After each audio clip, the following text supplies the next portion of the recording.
ಆದರೆ ಬಿಜೆಪಿ ಅವರು J D ಅವ್ರಿಗೆ ಅದೇನೂ ಇಲ್ಲ.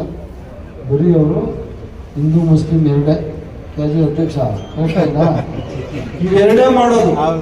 ಜಾತಿ ತಂದಿಟ್ಟು ಮುಸ್ಲಿಮು, ನೀನು ಹಿಂದೂ, ನೀನು ಕ್ರಿಶ್ಚಿಯನ್ನು, ಇಷ್ಟೇ ಎತ್ಕಟ್ಟು ಅಂತ ಕೆಲಸ ಅವ್ರಿಗೇನು ಅವ್ರಿಗೆ ಬಾಧ್ಯತೆಗಳೇ ಇಲ್ರಿ. ಶಾಸಕರು ಬ್ಲಾಕ್ ಕಾಂಗ್ರೆಸ್ನ ಅಧ್ಯಕ್ಷರು, ಮಹಿಳಾ ಕಾಂಗ್ರೆಸ್ನ ಅಧ್ಯಕ್ಷರೇ, ಕಾಂಗ್ರೆಸ್ ಪಕ್ಷದ ಎಲ್ಲ ಮಂಚೂಣಿ ಘಟಕದ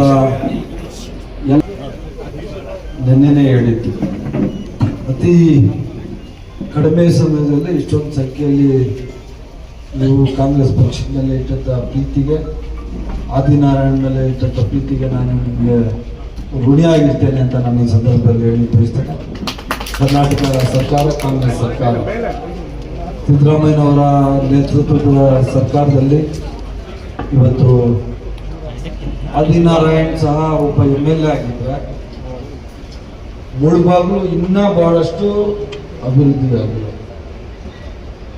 ಆದಿನಾರಾಯಣ್ನ ಒಬ್ಬ ಸರ್ವೇ ಸಾಮಾನ್ಯ ಕಾಂಗ್ರೆಸ್ನ ಅಭ್ಯರ್ಥಿಯಾಗಿ ಬಹಳ ಒಂದು ಸಿಂಪಲ್ ಜೀವನ ನಡೆಸ್ಕೊಂಡು ನಿಮ್ಮಗಳ ಸೇವೆ ಮಾಡಲಿಕ್ಕೆ ಬಂದಿದ್ದಾರೆ. ನಿಮ್ಮ ಆಶೀರ್ವಾದ ಕೊಟ್ಟರೆ, ಆದರೆ ಕೆಲವು ಏರುಪೇರುಗಳ ಕಾರಣ ಇವತ್ತು ಸೋಲಾಗಿರ್ಬೋದು. ಆದರೆ 2028ರ ಚುನಾವಣೆಯಲ್ಲಿ ಮುಳುಬಾಗಿಲಿನಲ್ಲಿ ಕಾಂಗ್ರೆಸ್ MLA ಇರ್ಬೋದು.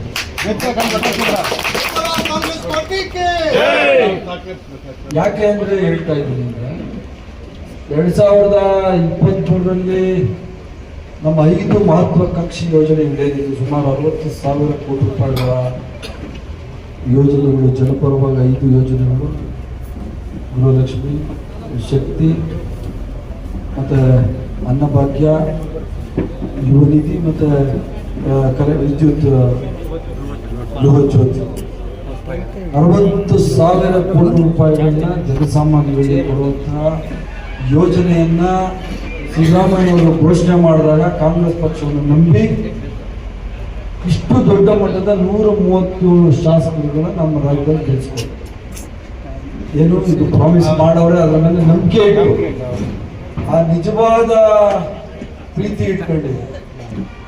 ಸಿದ್ದರಾಮಯ್ಯನವರು ಅಸಾಧ್ಯವಾದ ಕೆಲಸವನ್ನು ಇವತ್ತು ರಾಜ್ಯದಲ್ಲಿ ಮಾಡಿಕೊಟ್ಟಿದ್ದಾರೆ. 5 ಯೋಜನೆಗಳನ್ನ ಸಾಕಾರಗೊಳಿಸಿದ್ದಾರೆ. ಮ್ಯಾನಿಫೆಸ್ಟೋಲ್ಲಿ ಹೇಳಿದ್ದು ಎಲ್ಲವನ್ನೂ ಬೇರೆ ರಾಜಕೀಯ ಪಕ್ಷಗಳು ಮಾಡಲ್ಲ, ಬೇರೆ ನಾಯಕರು ಮಾಡಲ್ಲ. ತನ್ನ ಮ್ಯಾನಿಫೆಸ್ಟೋಲ್ಲಿ ಹೇಳಿದಂಥ ಪ್ರತಿಯೊಂದು ಕೆಲಸವನ್ನ ಮಾಡಿ ಈ ರಾಜ್ಯದ ಜನತೆಗೆ ಕೊಟ್ಟಂತ ಸರ್ಕಾರ ಕಾಂಗ್ರೆಸ್ ಸರ್ಕಾರ, ಮುಖ್ಯಮಂತ್ರಿ ಸಿದ್ದರಾಮಯ್ಯ. ಇದನ್ನ ನೀವೆಲ್ರಿಗೂ ಹೇಳ್ಬೇಕಾಗ್ತದೆ. ಈಗೆಲ್ಲ ಫಲಾನುಭವಿಗಳು ಇದ್ದಾರೆ. MP ಎಲೆಕ್ಷನ್ ತಗೊಳಕ್ ಹೋಗ್ಬೇಡಿ. MP ಎಲೆಕ್ಷನ್ ಇದೆ ಡಿಫ್ರೆಂಟ್ ಮೋಡ್ ಎಲೆಕ್ಷನ್, ಅದನ್ನ MLA ಎಲೆಕ್ಷನ್ ಅದರಲ್ಲಿ ನೀವೆಲ್ಲರೂ ಒಗ್ಗಟ್ಟಾಗಿರ್ಬೇಕು. ಇಲ್ಲಿ ಡೈವರ್ಷನ್ಸ್ ಇರಬಾರ್ದು.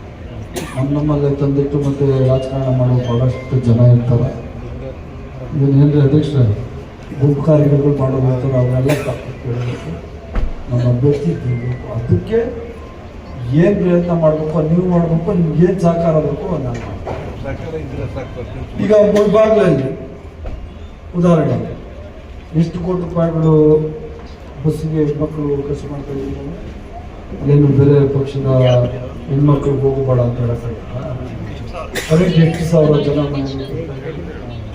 2,000 ರೂಪಾಯಿ ದುಡ್ಡು ತಗೋಣ ಅಂತ ಹೆಣ್ಮಕ್ಳು ಎಷ್ಟು ಜನ ಇದ್ದಾರೆ. ಅಕ್ಕಿ ಎಷ್ಟು ಅದರಿಂದ ಒಂದು ವರ್ಷಕ್ಕೆ 60,000 ಕೋಟಿ ಅಂದರೆ 224 ಕ್ಷೇತ್ರ ಇಂಟು 60 ಅಂದರೆ ಹೆಚ್ಚು ಕಮ್ಮಿ 300 ಕೋಟಿ ಒಂದು ವರ್ಷಕ್ಕೆ. ಒಂದು ಕಾನ್ಸೆನ್ಸ್ 300 ಕೋಟಿ ರೂಪಾಯಿ ಖರ್ಚು ಮಾಡಿದ್ದೀವಿ ಆಲ್ರೆಡಿ. ಸ್ಟಾರ್ಟ್ ಆಗಿ 2 ವರ್ಷ 2.5 ವರ್ಷ ಆಯಿತು. 500, 600, 700, 800 ಕೋಟಿ ಈ ಯೋಜನೆಗಳಿಗೆ ನಾವು ಕೊಟ್ಟಿದ್ದೀವಿ. ಅದು ಮುಳುಬಾಗಿಲು ಸೇರಿ ಲಕ್ಷಾಂತರ ಜನ ಇದ್ದಾರೆ. ಅವ್ರಿಗೆಲ್ಲ ನೀವು ತಿಳಿ ಹೇಳ್ಬೇಕಷ್ಟೇ. ಬೊಗಳೆ ಬಿಡ್ಕೊಂಡು ಸುಳ್ಳು ಹೇಳ್ಕೊಂಡು ರಾಜಕಾರಣ ಮಾಡುವಂಥ ವ್ಯಕ್ತಿಗಳನ್ನ ದೂರ ಇಡಬೇಕು. ಜಾತಿ ಜನಾಂಗಗಳ ಮಧ್ಯದಲ್ಲಿ ತಂದಿಡುವಂಥ BJP ಪಕ್ಷ, ಅವ್ರ ಜೊತೆ JDS ಇಬ್ಬರು ಇಂಥವ್ರು 105 ರಾಜಕಾರಣ ಮಾಡಿ ಪ್ರತಿ ಮನೆಗೆ ಹೋಗಿ ಕಾಂಗ್ರೆಸ್ ಸರ್ಕಾರ ಏನೇನು ಮಾಡಿದೆ, ಎಷ್ಟು ಬಡವರು ಇದರಲ್ಲಿ ಫಲಾನುಭವಿಗಳಿದ್ದಾರೆ, ಎಷ್ಟು ಜನ ಹಿಂದ ವರ್ಗದವರೇ ಅಲ್ಲ ಮೇಲ್ವರ್ಗದಲ್ಲಿರುವಂತಹ ಬಡವರು ಸಹ ಈ ಯೋಜನೆಯ ಫಲಾನುಭವಿಗಳು. ನಾವು 2,000 ರೂಪಾಯಿ ಕೊಡ್ಬೇಕಾದ್ರೆ ನೀನು ಆ ಜಾತಿ ಈ ಜಾತಿ ಅಂತ ಹೇಳ್ತೀವ, ಬಸ್ ಕತ್ತವನಿ ಹೆಣ್ಮಗಳು ನೀನು ಆ ಜಾತಿ ಈ ಜಾತಿ ಅಂತ ಕೇಳ್ತೀವ, ರೇಷನ್ ಕೊಡೋರು ಆ ಪಾರ್ಟಿ ಈ ಪಾರ್ಟಿ ಅಂತ ಹೇಳ್ತೀವ, ಆ ಜಾತಿ ಅವತ್ತು ಸರ್ವೇ ಜನ ಸುಖಿನೋ ಭವಂತು ಅಂತ ಹೇಳುವಂತ ಸರ್ಕಾರ ಈ ದೇಶದಲ್ಲಿ ಇರೋದು ಕಾಂಗ್ರೆಸ್ ಪಕ್ಷ. ಅದನ್ನ ನೀವು ಹೇಳಬೇಕು. ಈಗ ನಾವು ವೋಟ್ ಹಾಕಿ ನಾವು ಗೆಲ್ಸ್ಕೋಬೇಕು ಅಂದ್ರೆ, ನಮ್ಮ ಅಭ್ಯರ್ಥಿಗಳು ಗೆಲ್ಬೇಕು ಅಂದ್ರೆ, ನಾವು ಗೆಲ್ಬೇಕು ಅಂದ್ರೆ ನಾವು ಕೆಲಸ ಮಾಡಿನೇ ತೋರಿಸ್ಬೇಕು. 100 ಕೆಲಸ ಮಾಡಿ 100 ಕೆಲಸದಲ್ಲಿ 99 ಮಾಡಿ ಒಂದ್ ಕೆಲಸ ಮಾಡಿಲ್ಲ ಅಂದ್ರೂ ಆ ಒಂದ್ ಕೆಲಸನೇ ತೋರಿಸುವಂತಹ ದುಷ್ಟಶಕ್ತಿಗಳು ನಮ್ಮ ವಿರೋಧ ಪಕ್ಷದವರು. ಆದ್ರೆ ಬಿಜೆಪಿ ಅವರು ಜೆಡಿಯವ್ರಿಗೆ ಅದೇನೂ ಇಲ್ಲ. ಬರೀ ಅವರು ಹಿಂದೂ ಮುಸ್ಲಿಂ ಎರಡೇ, ಕೆಜಿ ಅಧ್ಯಕ್ಷ ಇವೆರಡೇ ಮಾಡೋದು. ಜಾತಿ ತಂದಿಟ್ಟು ಮುಸ್ಲಿಮು, ನೀನ್ ಹಿಂದೂ, ನೀನ್ ಕ್ರಿಶ್ಚಿಯನ್, ಇಷ್ಟೇ ಎತ್ಕಟ್ಟು ಅಂತ ಕೆಲಸ. ಅವ್ರಿಗೇನು ಅವ್ರಿಗೆ ಬಾಧ್ಯತೆಗಳೇ ಇಲ್ರಿ, ಅವ್ರಿಗೆ ಬಾಧ್ಯತೆಗಳೇ ಇಲ್ಲ. ಇವಾಗೂ ಅದೇ ಮಾಡ್ತವ್ರೆ, ಮುಂಚೆನೂ ಅದೇ ಮಾಡಿದ್ರು, ಮುಂದಕ್ಕೂ ಅದೇ ಮಾಡ್ತಾರೆ. ಅದು ನಮ್ಮ ಯೋಜನೆಗಳು ನಮ್ಮ ಕೈ ಹಿಡಿತವೆ ಅಂತ 100ಕ್ಕೆ 100 ಮುಂದಿನ ದಿವಸಗಳಲ್ಲಿ ಆದಿನಾರಾಯಣ ನಮ್ಮ ನಾಯಕರಲ್ಲಿ ಇದ್ದಾರೆ, ಎಲ್ಲ ಒಗ್ಗಟ್ಟಾಗಿ ಕೆಲಸ ಮಾಡಿದ್ರೆ 2028ಕ್ಕೆ ಕಾಂಗ್ರೆಸ್ನ ಇಲ್ಲಿ MLA ಆಗೋದ್ರಲ್ಲಿ ಡೌಟ್ ಇಲ್ಲ. ಇಲ್ಲಿ ಹೇಳೋದಲ್ಲ, ಕೆಲಸ ಮಾಡಬೇಕು. ಈಗ ಲೋಕಲ್ ಬಾಡಿ ಬರ್ತೈತೆ, ಈ ಎಂಥದೋ ಪುರಸಭೆ ಎಲೆಕ್ಷನ್ ಬರ್ತೈತೆ, ಪಂಚಾಯತ್ ಎಲೆಕ್ಷನ್ ಬರ್ತದೆ, ಗ್ರಾಮ ಪಂಚಾಯತಿ ಬರ್ತದೆ, ತಾಲೂಕ್ ಪಂಚಾಯತಿ ಬರ್ತದೆ, ಜಡ್ತಿ ಬರ್ತದೆ. ಇದನ್ನೆಲ್ಲ ನೀವು ಮುಂದೆ ನಿಂತ್ಕೊಂಡು ಮಾಡ್ಬೋದು. ಆದಿನಾರಾಯಣ ಮತ್ತೆ ನಮ್ಮ ಬ್ಲಾಕ್ ಅಧ್ಯಕ್ಷಗಳು ಯಾರು ಹೇಳ್ತಾರೆ ಅವ್ರಿಗೆ ಸೀಟ್ ಕೊಡೋರು. ತಾಲೂಕ್ ಪಂಚಾಯತಿ ಆಗಲಿ, ಜಿಲ್ಲಾ ಪಂಚಾಯತಿ ಆಗಲಿ, ಗ್ರಾಮ ಪಂಚಾಯತಿ ಅದು ಸಿಂಬಲ್ ಇಲ್ಲ, ಅದು ನಮ್ಮ ಬೆಂಬಲಿತ ಅಭ್ಯರ್ಥಿ ನಿಂತ್ಕೊಳ್ತಾರೆ. ಮತ್ತು ಲೋಕಲ್ ಬಾಡಿ ಪುರಸಭೆ ನಗರಸಭೆ ಸಹ ಏನಂತ ಡಿಸೈಡ್ ಮಾಡಿ ನಿಮಗೆ ಕೊಡೋದು.